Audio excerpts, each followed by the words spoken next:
Akashvani presents Morning News.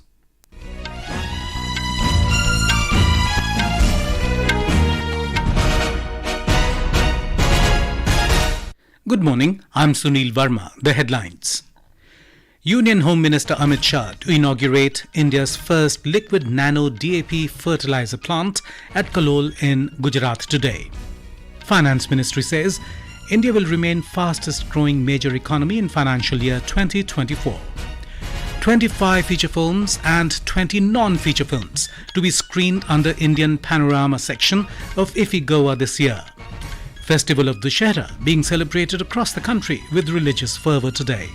Raksha Mantri Rajnath Singh to celebrate the festival with troops in Arunachal Pradesh. French President Emmanuel Macron to visit Israel today to discuss ways for operational solution for present conflict. In ICC Cricket World Cup, Afghanistan beat Pakistan by 8 wickets in Chennai. And in Hangzhou Asian Para Games, India bags 20 medals including 7 gold, 7 silver and 6 bronze.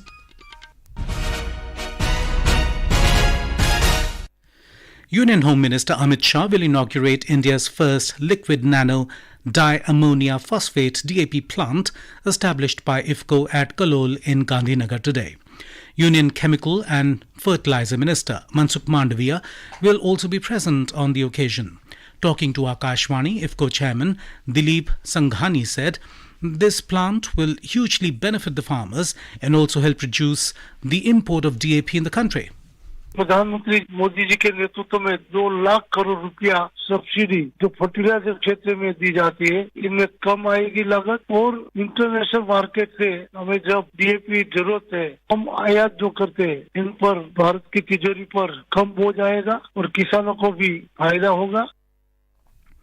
The Home Minister will also inaugurate and lay the foundation stones for various development works in the Sanad Assembly area in Ahmedabad today. He will lay the foundation stone of the sports complex ST Arts and BR Commerce College in his native place, Marsana, near Gandhinagar. Mr. Shah will also offer prayers and perform Aarti at the Bahuchara Mataji temple in Marsana. India will remain the fastest growing major economy in the world in the financial year 2024. A monthly economic review report released by the Finance Ministry said that gradual strengthening of investment demand and firming of industrial activities are emerging as strong growth drivers along with strong consumption. The ministry said index of industrial production has recorded double-digit growth in August this year, which is the highest in the last 14 months. The report said that fiscal position of the Union government remains solid with steady revenue growth. It also highlighted that inflationary pressure has eased significantly in the last month. On the employment front, the report mentioned that employment trends are encouraging as labour force participation rate is improving steadily and the unemployment rate is declining. The report flagged that global uncertainties have been compounded by recent developments in the Persian Gulf, which can lead to high crude oil prices. The Election Commission has invited entries from media houses for the National Media Award for Best Campaign on Voters' Education and Awareness. The last date to submit entries to the Commission is the 10th of December. There will be 4 awards, one each for print media, television, radio and online or social media. In Madhya Pradesh, a total of 155 nomination papers were submitted by 137 candidates on the second working day of filing of nomination papers. The last date to file nominations for single-phase assembly elections in the state is 30th of this month. Nominations will be scrutinized on October the 31st. The last date for withdrawal of nominations is 2nd of November. The voting will be held in a single phase on November the 17th in the entire state. Counting of votes will take place on December the 3rd. In the 54th International Film Festival of India, IFFI, this year, 25 feature films and 20 non-feature films have been selected for Indian Panorama section. The festival will be held from the 20th to the 28th of November in Goa. The feature films to be showcased include Attam in Malayalam language, which will also be an opening feature film, Bengali film Ardhangini, Hindi film Dhai Akhar, and Kannada film Kantara. While non-feature films include 1947 Brexit India in English, Basan in Hindi, and Utsav Murti in Marathi language. INB Ministry said that Andro Dreams in Manipuri language will be the opening non-feature film. This is Akashwani giving you the news. For quick news updates round the clock, follow us on our Twitter handle at AIR News Alerts. The festival of Vijayadashmi, or Dussehra, is being celebrated across the country today. The festival is celebrated to remember Lord Ram's victory over Ravan, marking the triumph of good over evil. The day also marks the culmination of Navaratri and Durga Puja. Jai Mata Di, Jai Mata Di, Jai Mata Di, Jai Mata Di, कहते जाओ Jai Mata Di, Jai Mata Di, Jai Mata Di, कहते जाओ Jai Mata Di, Jai Mata Di, कहते जाओ. President Draupadi Murmu, Vice President Jagdeep Dhankar and Prime Minister Narendra Modi have extended greetings and good wishes to the people on the occasion. President Murmu said, Dussehra teaches people to get rid of ego and negativity, which symbolize evil, and embrace the feelings of oneness and love for all, which symbolize good. The Vice President said in his message that Dussehra is an occasion to reaffirm our faith in righteousness and to imbibe and cherish values of truth, justice, compassion, and courage. Raksha Mantri Rajnath Singh will celebrate Dussehra with troops and perform Shastra Puja with them in Arunachal Pradesh today. He arrived in Tezpur yesterday evening and interacted with the troops during the Bada Khana organized at 4 Corps headquarters in Tezpur. Mr. Singh appreciated the concept of Bada Khana, stating that it brings together all ranks to eat together as the members of the same family. In Bihar, Dussehra is being celebrated with traditional fervour and gaiety. More from our correspondent.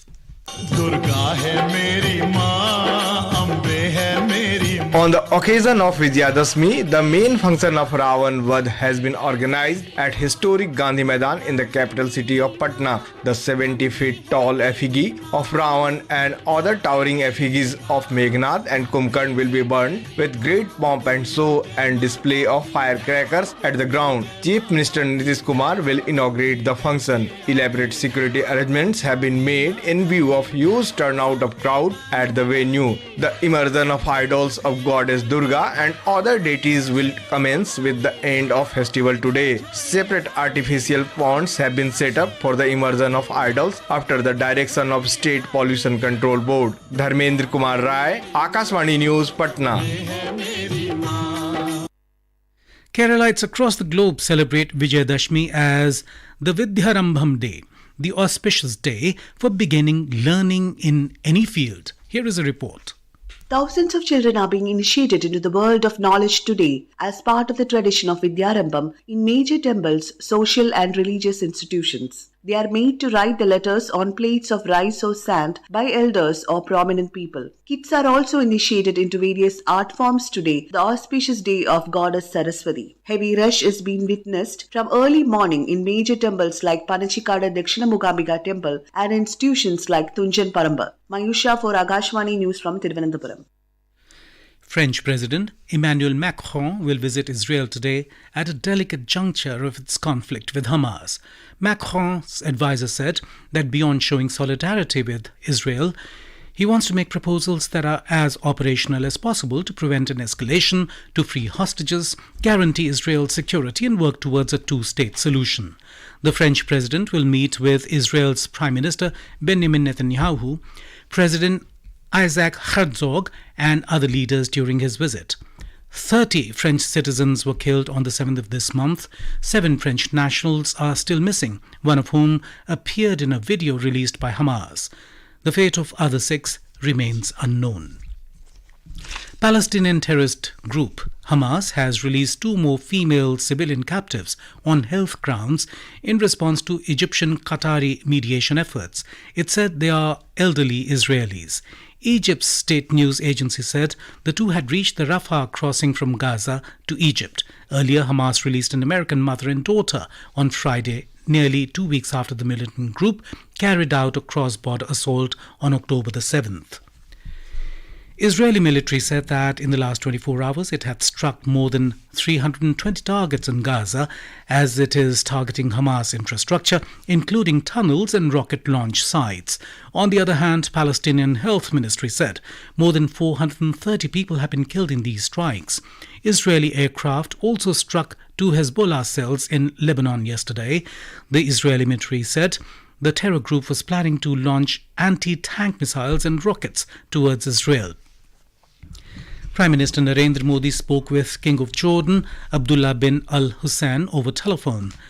In a social media post yesterday, Mr. Modi said they exchanged views on the developments in the West Asia region. He said both the countries share concerns regarding terrorism, violence and loss of civilian lives. He said concerted efforts are needed for early resolution of the security and humanitarian situation in the area. Prime Minister Narendra Modi held a discussion with DG International Atomic Energy Agency IAEA Rafael Mariano Grossi in New Delhi yesterday. They discussed ways to enhance the enduring partnership between India and IAEA. India started the second day at the Asian Para Games at Hangzhou with a bang today. In men's para-canoeing, Manish Kaurav won a bronze medal in the KL3 category. In women's para-canoeing KL2 category, Prachi Yadav secured the first gold of the day and a second medal at the ongoing games by clocking in an impressive 54.962. In women's 100 metres, Simran showed exceptional talent to grab the silver medal today. This brings India's total medal tally to 20 medals, 7 gold, 7 silver and 6 bronze. Yesterday, Avani Lekhara bagged the gold in the 10-metre air rifle event by a narrow margin of 2.1 points.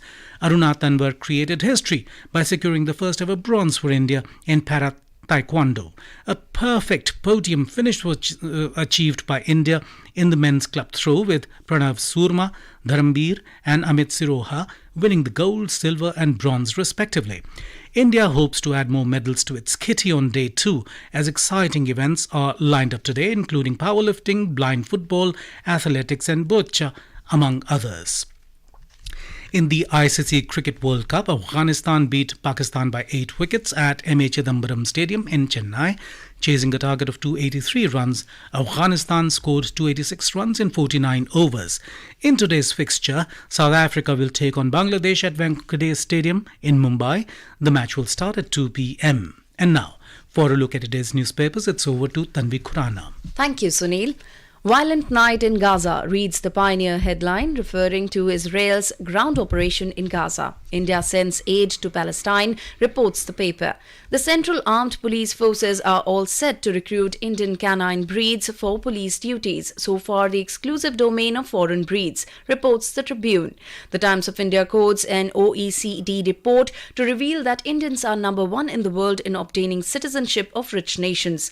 Most dailies have paid homage to former Indian captain and legendary spinner Bishan Singh Bedi in their front pages. Spin master whose left arm craft gave joy to generation dies at 77. Headlines in the Hindustan Times. And finally, the Indian Express tells the heartwarming story of 75-year-old Dwijendra Nath Ghosh of West Bengal's Basantpur village, who even after years of retirement teaches students of the local school for free. Had it not been for his efforts, the school would have been closed down months ago. And with that, it's back to you, Sunil. Thank you, Tanvi. And now, before we end the bulletin, the headlines once again. Union Home Minister Amit Shah to inaugurate India's first liquid nano DAP fertiliser plant at Kalol in Gujarat today. Finance Ministry says India will remain fastest growing major economy in financial year 2024. 25 feature films and 20 non-feature films to be screened under Indian Panorama section of IFFI-Goa this year. Festival of Dussehra being celebrated across the country with religious fervour today. Raksha Mantri Rajnath Singh to celebrate the festival with troops in Arunachal Pradesh. French President Emmanuel Macron to visit Israel to discuss ways for operational solutions for present conflict. And in Hangzhou Asian Para Games, India bags 20 medals including 7 gold, 7 silver and 6 bronze. And with that we end the morning news. Have a nice day.